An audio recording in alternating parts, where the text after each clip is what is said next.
ಮನೆಯ East facing, ಇದು north East corner.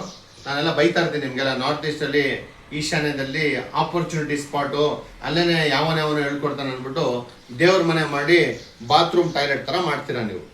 Bathroom toilet ಥರ ನಾರ್ತ್ ಈಸ್ಟ್ ಕಾರ್ನಲ್ಲಿ ಟೆಂಪಲ್ ಎಲ್ಲ ಮಾಡಿಬಿಡಿ. ಬದಲಿಗೆ TV ಕ್ಯಾಬಿನೆಟ್ ಥರ ಒಂದು ಸ್ಮಾಲ್ ಕ್ಯಾಬಿನೆಟ್ ಮಾಡ್ಕೊಳ್ಳಿ.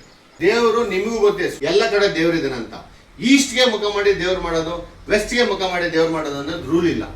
ನಿಮ್ಮ ಡಿವೈನು ನಿಮ್ಮಲ್ಲಿರುವಂಥ ಮನಸ್ಸಲ್ಲಿರುವಂಥ ಒಂದು ಒಳ್ಳೆಯ ಅಂಶದಲ್ಲಿ ಒಂದು ಚಿಕ್ಕದೊಂದು ಮಂಟಪ ಮಾಡ್ಕೊಳ್ಳಿ. ಇಷ್ಟು ದೊಡ್ಡದು ಮಾಡುವಂತ ನಾನು ಹೇಳೋದಿಲ್ಲ, ಇದಕ್ಕಿಂತ ಚಿಕ್ಕ ಮಾಡೋದಂತಲ್ಲ. ನಿಮ್ಮ ಅನುಕೂಲಕ್ಕೆ ತಕ್ಕಂತೆ ಮನೆಯಲ್ಲಿರುವಂಥ ಜಾಗಕ್ಕೆ ಡ್ಯಾಮೇಜ್ ಆಗದಂತೆ ಒಂದು ಸ್ಮಾಲ್ ಪೂಜೆ ಮಾಡುವಂಥದ್ದು ಒಂದು ಮಾಡ್ಕೊಳ್ಳಿ. ಅದನ್ನು ಕ್ಲೋಸ್ ಅಪ್ ಮಾಡ್ತಾರೆ ನೋಡಿ, ತೋರಿಸ್ತಾರೆ ಅವ್ರು ನಿಮಗೆ.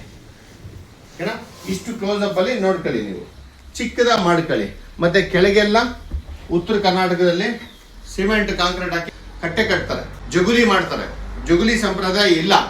ಮಠದಲ್ಲಿ ತೀರೋಗಿರೋರು ಜೀವಂತ ಸಮಾಧಿ ಮಾಡೋರನ್ನ ಅವ್ರ ಕಾಲಾವಧಿ ಮಾಡಿದ್ಮೇಲೆ ಅವರನ್ನ ಸಮಾಧಿಯಲ್ಲಿ ಇಟ್ಟು ಐಕ್ಯ ಮಾಡಿ ಅಲ್ಲಿ ಹೋಗಿ ಪ್ರಾರ್ಥನೆ ಮಾಡ್ತಾರೆ.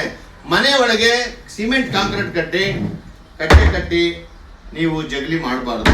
ಸುಮ್ಮನೆ ಒಂದು ಸ್ಲ್ಯಾಬ್ ಇಟ್ಕೊಂಡು ಪೂಜೆ ಮಾಡ್ಕೊಂಡ್ರೆ ಆಯ್ತು ಅಷ್ಟೇ. ನೋಡ್ಕೊಳ್ಳಿ, ಹುಷಾರಾಗ್ರಿ.